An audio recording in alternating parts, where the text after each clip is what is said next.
step aside, now! Lower your voice, the detector didn't alert. State your reason. You're being selected. Move! Selection requires cause. Identify your policy. It's a random check. Cooperate immediately, now! Officer. Sir, step over here. TSA Supervisor Henry Smith thought he was protecting national security when he saw a black man in a Navy SEAL dress uniform approaching the security checkpoint at Dallas-Fort Worth International Airport. Every biased instinct told him this couldn't be real. Stolen valor. Fake uniform. Possible terrorist impersonating military. In his mind, ordering a full tactical detention was justified. Code red security alert, backup units, armed response. He had spent 19 years with TSA building what he called instincts for spotting threats. But when he intercepted Lieutenant Commander Ruben Igwe, a decorated Navy SEAL carrying official Pentagon travel orders and wearing a chest full of medals, including the Navy Cross for valor under fire, he made a catastrophic miscalculation. What Smith didn't know was that Igwe had just returned from a classified 8-month deployment in Yemen.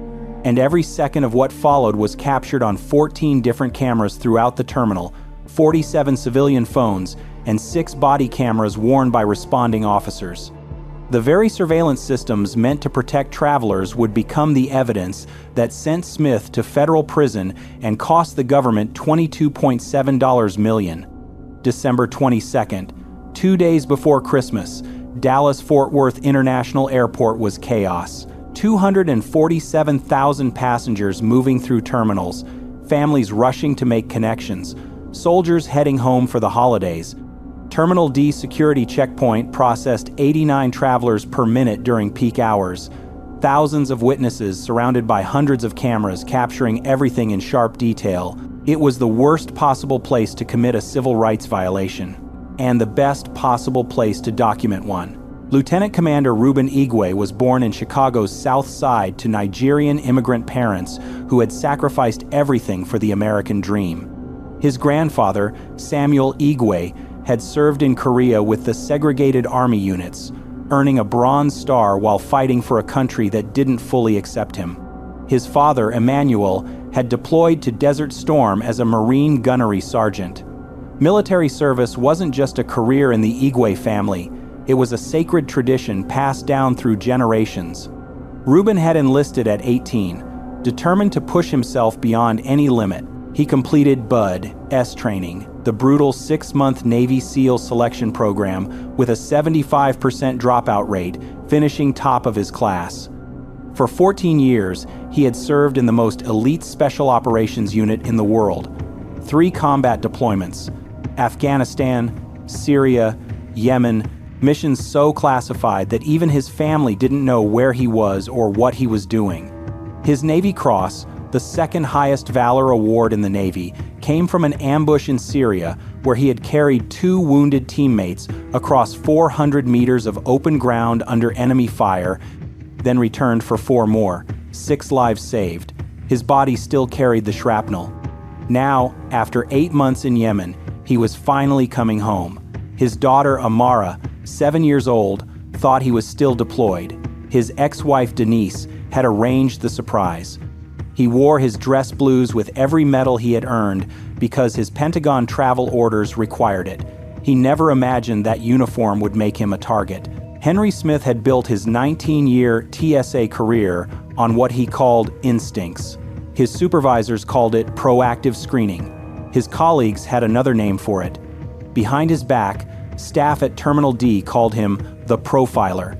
Everyone knew which passengers Smith would flag. Everyone knew the pattern, and everyone stayed silent. The numbers told the story. Over the previous 3 years, Smith had personally flagged 847 passengers for enhanced screening. Internal data obtained during discovery revealed that 89% were people of color, black men traveling in business attire, brown families with American passports, anyone who didn't fit Smith's mental image of a legitimate traveler. He had been named in 31 formal complaints alleging racial profiling and discriminatory treatment. Not a single one had resulted in meaningful discipline. His supervisors praised his vigilance while quietly settling one lawsuit for $45,000 with a confidentiality agreement that buried the evidence. Internal emails showed supervisors were fully aware of his behavior. One message from his direct manager read, "Henry flags a lot of passengers, but his instincts have caught contraband before. Let him work." Another email, responding to a discrimination complaint, stated, "Smith operates within discretionary guidelines. No action required." The system had protected him for nearly 2 decades. Smith had developed a particular obsession with what he called stolen valor cases. He believed he could spot fake military credentials instantly, especially when worn by minorities. He had stopped 14 black service members over 5 years, demanding additional verification, calling their patriotism into question. None had been fraudulent. He had never once stopped a white service member for the same scrutiny. December 22nd, 2:47 p.m., Terminal D security checkpoint. The holiday rush created a river of travelers snaking through rope lines, families juggling luggage and children, business travelers checking phones impatiently. 8 overhead cameras recorded the checkpoint from multiple angles. Audio systems designed to detect verbal threats captured every conversation. The afternoon sun streamed through the terminal's massive windows, flooding the space with natural light that made the camera footage crystal clear. Smith stood at his elevated supervisor station, scanning the approaching passengers with practiced suspicion. His eyes locked on the figure moving through the priority screening line. A black man in a Navy SEAL dress uniform, the distinctive navy blue adorned with gold insignia and ribbons. A chest full of medals that caught the overhead lights. The unmistakable Navy cross hanging below rows of service ribbons, walking with the quiet confidence of someone who had earned every decoration. Smith's jaw tightened. No way, that's real. The checkpoint audio system captured his words perfectly, his voice dripping with disbelief. He stepped down from his station, something he rarely did for routine screenings. Lieutenant Commander Igwe approached the document check podium, Pentagon travel orders in hand, Navy ID ready. Everything by the book, everything legitimate. Smith intercepted him before the screening agent could process his credentials. "I'll handle this one." His body blocked the normal lane, forcing Igwe to stop. "I need to see your identification, military credentials, and travel authorization." Igwe's expression remained calm, professional, the composure of a man who had faced enemy fire without flinching. He handed over his Navy ID, his passport, and his official Pentagon travel orders bearing authentication stamps and a verification phone number. Smith examined each document, his eyes scanning for any flaw, any inconsistency. There were none. The ID was genuine. The passport was valid. The Pentagon orders were authentic, complete with the official seal and a direct verification line. Everything checked out. Any reasonable officer would have cleared him through. Instead, Smith's face hardened. "These look forged. High quality, but forged. I'm calling for backup." He reached for his radio, his voice carrying across the checkpoint, loud enough for dozens of travelers to hear. Code red, Terminal D checkpoint. Possible stolen valor. Suspected forged military documents. I need armed response immediately. The code red alert triggered an immediate armed response. Within 90 seconds, 6 DFW airport police officers converged on Terminal D checkpoint, hands on holstered weapons, faces tense with adrenaline. Travelers scrambled backward, parents pulling children close, the orderly security line dissolving into chaos. The overhead cameras captured the scene from 8 different angles, every moment preserved in high-definition clarity. "On the ground! Now!" The lead officer's command echoed through the terminal. His body camera recorded the view directly ahead. Lieutenant Commander Ruben Igwe standing motionless in his Navy SEAL dress uniform, hands already raised, medals glinting under the fluorescent lights. Igwe dropped to his knees, slowly, deliberately, the movements of a man trained to survive hostile situations. He lowered himself face down onto the cold terminal tile, his Navy cross pressing into the floor, his ribbons scraping against ground that thousands of feet had crossed that day. 6 officers surrounded him, weapons drawn, body cameras capturing every angle of a decorated war hero being treated like a terrorist. Smith stood back, arms crossed, watching with satisfaction. His voice carried across the checkpoint, loud enough for everyone to hear. Stolen valor, possible terrorist threat. We caught him trying to board with forged military documents. The travel orders lay scattered where they had fallen. The Pentagon verification phone number clearly visible on the authenticated letterhead. Not a single officer thought to call it. Passengers had their phones out, recording, documenting. At least 47 civilian videos would later be collected as evidence, capturing the humiliation from every conceivable angle. A black man in full military dress uniform handcuffed on an airport floor 2 days before Christmas, while hundreds of travelers watched in horror. "Officers," Igwe said calmly, his voice steady despite the knee pressed into his back. "I am Lieutenant Commander Ruben Igwe, United States Navy. Active duty. SEAL Team 4. Those documents are authentic. Call the Pentagon number on my orders. They will verify." Nobody called. 3 miles away, in the arrivals terminal, 7-year-old Amara Igwe held her mother's hand, bouncing with excitement. The flight status board showed her father's plane had landed 40 minutes ago. Any moment now, he would walk through those doors. The surprise she had kept secret for 2 weeks was finally happening. "Daddy's coming," she whispered, her eyes fixed on the automatic doors. "He's really coming home." The windowless detention room measured 10 feet by 12 feet, concrete walls painted institutional gray, a metal table bolted to the floor, 2 chairs, a single camera mounted in the corner, its red light blinking steadily, recording everything. The audio system captured every word spoken within those walls with perfect clarity. Igwe sat in handcuffs for 4 hours and 17 minutes. Smith entered the room periodically, each visit documented on the detention room footage. His questions weren't investigations, they were accusations. "Where did you get this uniform? Who made these documents? What organization are you working with?" "Officer," Igwe repeated with measured patience, "call the number on my Pentagon orders. They will verify my identity in minutes. I am an active duty Navy SEAL. I have the highest security clearances in the military. This can be resolved with 1 phone call." Smith's response was captured in damning clarity. "Anyone can print fake documents. Anyone can buy a costume. I've seen this before. You people think you can just put on a uniform and nobody will question it. You people." The words hung in the air, recorded for posterity. Igwe's phone had been confiscated. He couldn't call his command. He couldn't contact his ex-wife to explain why he hadn't appeared at arrivals. He couldn't tell his daughter that Daddy was coming, just delayed. 3 hours into the detention, Amara was crying in the arrivals terminal. The flight had landed ages ago. Every other passenger had come through. Her father wasn't there. Maybe he didn't want to come home. Maybe something happened. Maybe he was never coming. Denise held her daughter, fighting her own panic, calling Ruben's phone over and over, straight to voicemail every time.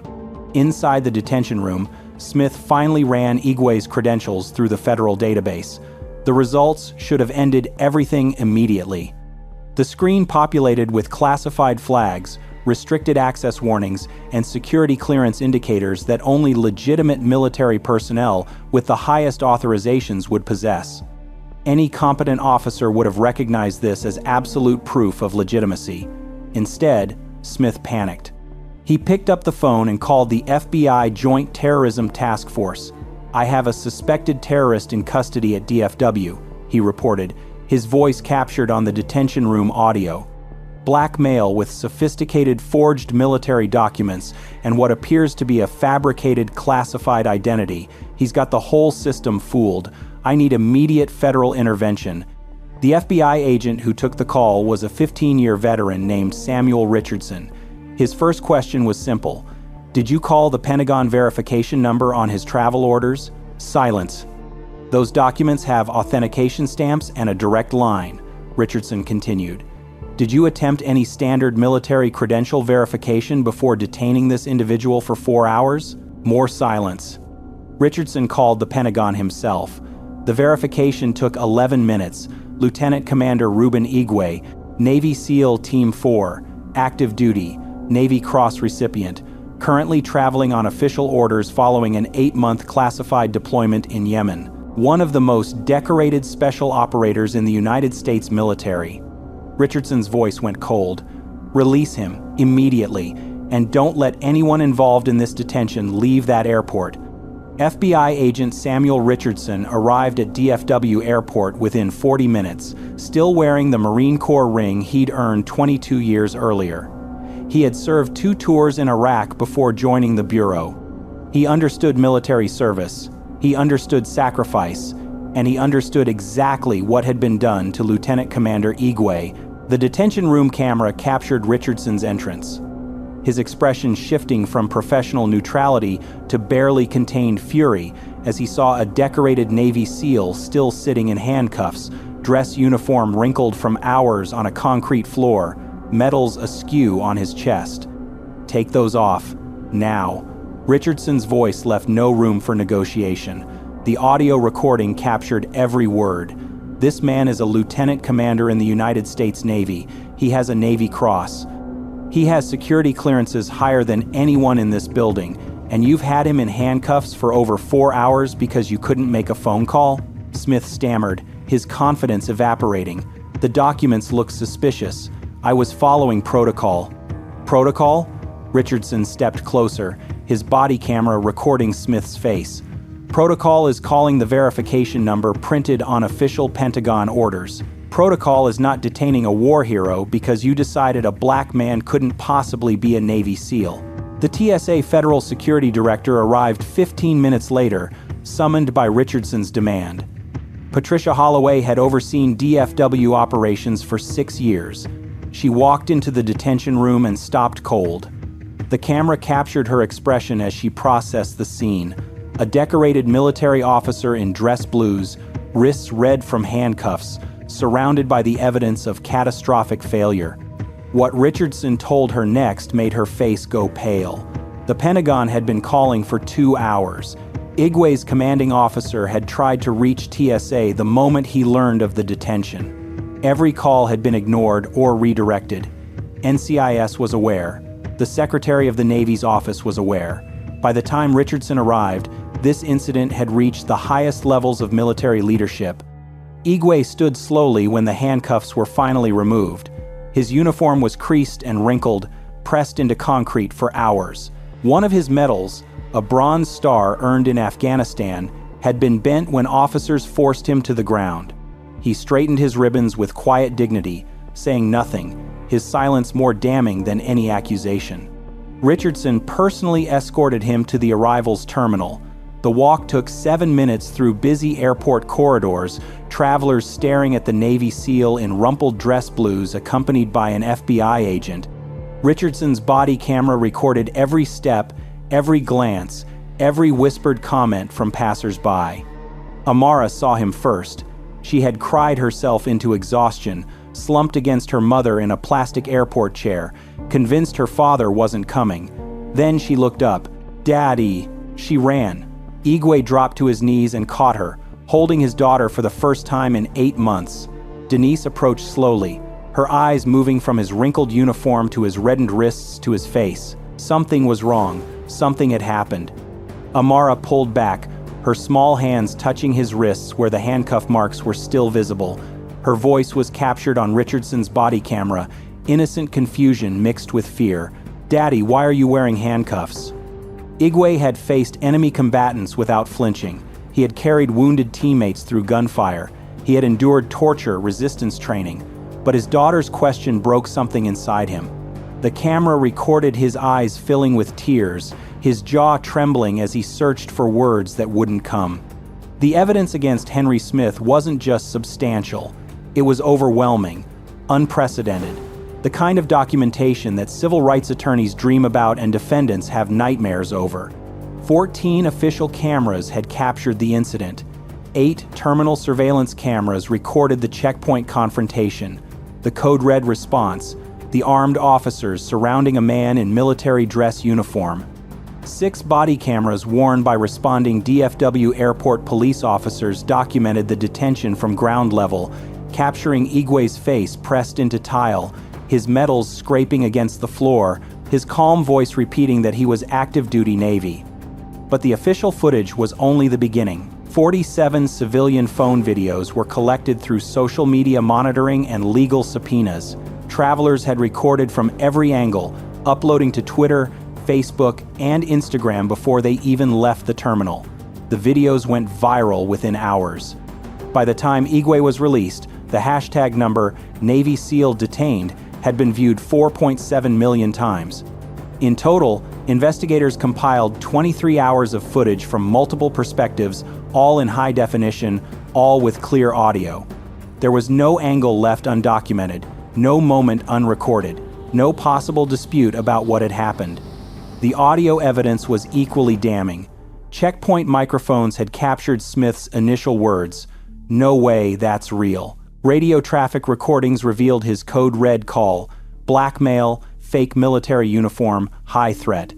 Detention room audio preserved every accusation, every refusal to verify, every instance of the phrase, "you people." Internal TSA communications showed that no verification attempt had been made for 3 hours and 47 minutes. Smith had access to military credential databases. He had the Pentagon phone number printed on authenticated documents. He had chosen not to use any of them. Discovery revealed Smith's 31 prior complaints. Pattern evidence emerged showing years of discriminatory enforcement. Statistical analysis demonstrated his targeting of minority travelers. The $45,000 quiet settlement was unsealed. The internal emails showing supervisor knowledge became public record. Expert witnesses would later testify that standard military credential verification takes 4 to 7 minutes through official channels. The Pentagon logs confirmed their verification line had never been called until FBI agent Richardson intervened, 4 hours and 17 minutes after Igwe's detention began. The medical records added another dimension to the damages. Igwe, who had served 14 years in special operations without psychological incident, was hospitalized for severe PTSD episode 3 days after the airport detention. The trauma of being treated like a terrorist in his own country, in front of hundreds of witnesses, while wearing the uniform he had nearly died for, had triggered a crisis that required inpatient treatment. His psychiatrist's notes, submitted as evidence, described a decorated warrior who now flinched at airport announcements, who couldn't wear his dress uniform without panic attacks, who had nightmares about being face down on cold tile while his daughter waited for a father who never came. The FBI opened a formal civil rights investigation within 72 hours of Igwe's release. Agent Richardson personally supervised the case, assembling a team of 12 investigators who began collecting evidence from every available source. The scope expanded rapidly as the magnitude of Smith's conduct became clear. The Department of Homeland Security Inspector General launched a parallel inquiry into TSA practices at DFW Airport. Investigators discovered that Smith's 31 prior complaints had been systematically dismissed without meaningful review. Supervisors had documented awareness of his targeting patterns and done nothing. The institutional failure ran deeper than one rogue officer. Congressional attention came within a week. Senator Eleanor Vance, who chaired the Armed Services Committee, issued a public statement demanding answers. A decorated Navy SEAL with a Navy Cross was detained for 4 hours at an American airport because a TSA supervisor decided a black man couldn't possibly be a military hero.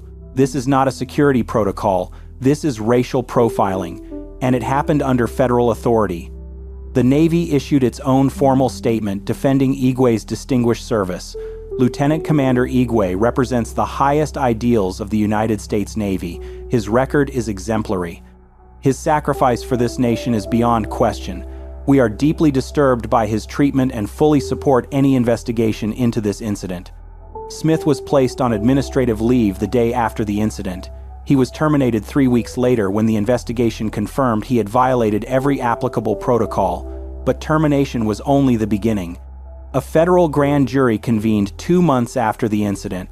Prosecutors presented evidence of willful civil rights violations, not mere negligence or poor judgment.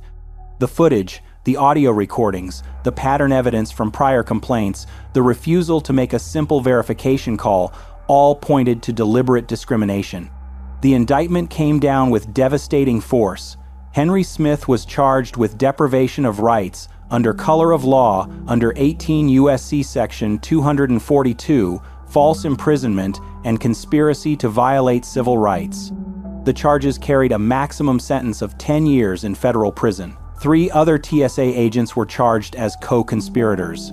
They had participated in the detention without questioning Smith's authority, had helped process Igwe into the holding room, had witnessed the refusal to verify credentials, and said nothing. Their silence made them complicit. The DFW airport police officers who responded to the code red were cleared of wrongdoing. They had arrived to a reported terrorist threat and acted according to training. The false information had come from Smith. They were victims of his deception as much as instruments of Igwe's humiliation. The investigation's most damning finding concerned systemic failures. TSA had no meaningful accountability system for profiling complaints.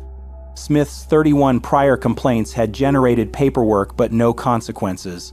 The $45,000 settlement had been sealed specifically to prevent pattern evidence from emerging. The institution had protected a discriminatory officer for 19 years.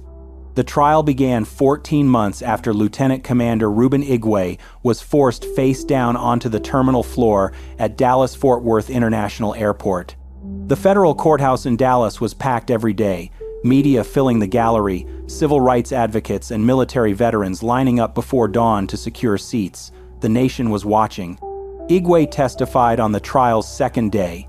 He wore his Navy SEAL dress uniform, the same uniform he had worn that December afternoon. The bent Bronze Star had been replaced, but every other medal remained exactly as it had been. He wanted the jury to see precisely what Smith had seen and rejected. The video evidence was played on 6 screens positioned throughout the courtroom, synchronized to show multiple angles simultaneously. The jury watched in absolute silence for 47 minutes. They saw Smith intercept Igwe at the checkpoint. They saw the documents examined and dismissed. They saw the code red called, the armed response, the decorated seal ordered to the ground at gunpoint. They saw his medals pressed into airport tile. They heard his calm voice explaining who he was, over and over, ignored every time. When the footage ended, 3 jurors were crying openly. Amara Igwe testified via closed-circuit video, a accommodation granted due to her age. She was 8 years old now, a year older than the little girl who had waited in arrivals for a father who never came. Her voice was small but steady. "I thought my daddy was dead." Her words cut through the courtroom. That's why he didn't come through the doors like everyone else. Then when I saw him, he had marks on his wrists. "I thought he was a criminal. I thought my daddy did something bad." She paused, her lip trembling. "My daddy is a hero. He saves people. Why did they hurt him?" Navy commanders testified to Igwe's heroism in sessions partially sealed for classified content. What the jury heard publicly was enough. 3 combat deployments, 6 lives saved under fire, the Navy Cross, a record of service that would humble most Americans. Smith's defense was predictable and hollow. His attorney argued he was just following protocol, protecting the airport, doing his job under difficult circumstances. He claimed the documents had appeared suspicious, that his instincts had been honed by years of experience. The prosecution destroyed this systematically. Protocol requires verification calls. You refused to make them. Protocol requires database checks. You ignored the results. Protocol does not include detaining American citizens for 4 hours based on the color of their skin. Expert witnesses testified on racial profiling, implicit bias, and constitutional rights. They explained how Smith's pattern of targeting minorities was consistent with documented discrimination, not legitimate security work. They detailed the statistical impossibility that 89% of his flagged passengers being people of color could occur by chance. 14 other victims of Smith testified about their experiences. Black businessmen pulled from security lines, brown families subjected to invasive searches, an Indian-American surgeon detained for 2 hours despite valid credentials. The pattern was undeniable. But the most devastating evidence was Smith's own words, captured on checkpoint audio, preserved forever. "No way that's real. "You people think you can just put on a uniform," and the phrase that sealed his fate, recorded when he thought no one important was listening, "No way a black guy is really a SEAL commander." The prosecution played that audio 3 times during closing arguments. The jury heard the bias stripped of all pretense, the assumption of fraud based on nothing but skin color, the dismissal of a hero's service because it didn't match a racist's expectations. The jury deliberated for 4 days. 4 days of reviewing 23 hours of footage from 14 official cameras and 47 civilian phones. 4 days of listening to audio recordings that captured every word Smith had spoken. 4 days of examining the pattern evidence from 31 prior complaints, the statistical analysis showing 89% of his targets were people of color, the emails proving supervisors knew and did nothing. When they returned, the courtroom fell silent. The foreman, a retired Air Force Master Sergeant who had served 24 years, stood to deliver the verdict. His hands were steady, but his voice carried the weight of what he was about to say. Guilty, on all counts. The courtroom erupted. Igwe sat motionless in his dress uniform, tears streaming down his face, surrounded by family and fellow Navy SEALs who had traveled from across the country to support him. His daughter Amara, watching from the gallery with her mother, didn't fully understand what guilty meant, but she understood that the people who had hurt her daddy were being punished. Sentencing came 6 weeks later. Federal Judge Raymond Foster had presided over civil rights cases for 18 years. He had never seen evidence this comprehensive or conduct this egregious. "Mr. Smith, you swore an oath to protect travelers. Instead, you used your position to humiliate and demean American citizens based on the color of their skin. You detained a decorated war hero, a man who has sacrificed more for this country than you will ever understand, because your prejudice told you a black man couldn't possibly be a Navy SEAL commander. The court sentences you to 5 years in federal prison." Smith's 3 co-conspirators received sentences of 18 to 24 months each. Their silence had enabled his discrimination. Their complicity had consequences. The civil lawsuit against TSA and the Department of Homeland Security proceeded separately. The government's attorneys knew the evidence was indefensible. They had seen the footage. They had heard the audio. They had reviewed the pattern evidence that proved institutional failure. Settlement negotiations began before the civil trial's 3rd week concluded. The final number stunned the nation: $22.7 million, $12 million in compensatory damages covering Igwe's trauma, medical expenses, lost wages during his hospitalization, and permanent damage to his reputation and mental health.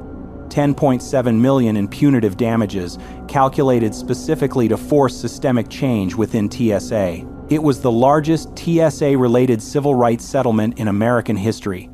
The settlement included mandatory reforms that went far beyond financial compensation. New military verification protocols required TSA agents to call Pentagon authentication lines within 15 minutes of any credential question. Comprehensive profiling training became mandatory for all supervisors, with annual recertification requirements. Complaint review systems were overhauled, with independent investigators replacing internal review processes that had protected Smith for 19 years. An independent oversight board was established specifically for TSA discrimination complaints. Civilian members with civil rights expertise would review every allegation, with authority to recommend termination and criminal referral. The system that had buried 31 complaints against Smith would never function that way again. Lieutenant Commander Reuben Igwe used a portion of his settlement to establish the Igwe Foundation for Veterans Dignity. The organization provides free legal representation to military members facing discrimination, whether at airports, in workplaces, or in their communities. In its first 2 years, the foundation assisted 847 veterans with civil rights claims, recovering over $12 million in settlements and judgments. Igwe testified before Congress 3 times on TSA reform. He sat in his dress uniform before the House Homeland Security Committee, the Senate Armed Services Committee, and a joint oversight hearing, describing what had happened to him and demanding systemic change. His testimony was credited with accelerating passage of the Veterans Airport Dignity Act, which codified many of the reforms from his settlement into federal law. The case became required training material for all TSA supervisors nationwide. New hires watch the footage during their first week. They see Smith's assumptions, his refusals to verify, his treatment of a decorated hero as a criminal. They hear his words. They learn what happens when bias overrides protocol. At the press conference announcing his foundation's launch, Igwe stood beside his daughter. Amara was 9 years old now, 2 years past the Christmas, when she had waited for a father who didn't come through the arrival's door. Reporters asked her what she wanted people to know about her daddy. She stepped to the microphone, her small voice carrying across the room. "My daddy is a hero. He saved 6 people in a war. He got medals for being brave, and now he helps other soldiers who get treated badly." She paused, looking up at her father. "My daddy fights for everyone." Igwe returned to active duty after his medical leave. 6 months later, he was promoted to commander, his career continuing despite the trauma Smith had inflicted. He still serves, still deploys, still wears the uniform that had made him a target. The footage from that December afternoon lives on in law schools, police academies, and civil rights archives. Professors use it to teach constitutional law. Trainers use it to demonstrate implicit bias. Advocates use it to prove that discrimination can be documented, prosecuted, and punished. 14 cameras captured what used to be denied and dismissed. 8 terminal cameras, 6 body cameras, 47 civilian phones. In another era, Smith's word would have stood against Igwe's. The decorated hero might have been dismissed as a complainer, his trauma minimized, his experience buried alongside 31 other complaints. But the cameras were rolling, every assumption recorded, every refusal documented, every moment of humiliation preserved in high definition. The technology meant to protect security personnel became the evidence that held them accountable. Body cameras work both ways. Terminal surveillance captures everyone. And in an age when every traveler carries a phone capable of recording HD video, discrimination happens in front of witnesses who never forget, and footage that never lies. Henry Smith is serving his sentence in federal prison. He will be released in 3 years, a convicted felon, stripped of his pension, barred from federal employment forever. His name is synonymous with everything wrong with unchecked authority and racial bias. Commander Reuben Igwe continues to serve the nation that nearly broke him. His foundation has helped hundreds of veterans. His testimony has changed federal law. His daughter understands now that her father's heroism extends beyond battlefields. This case was brutal, but the case on the right spirals completely out of control.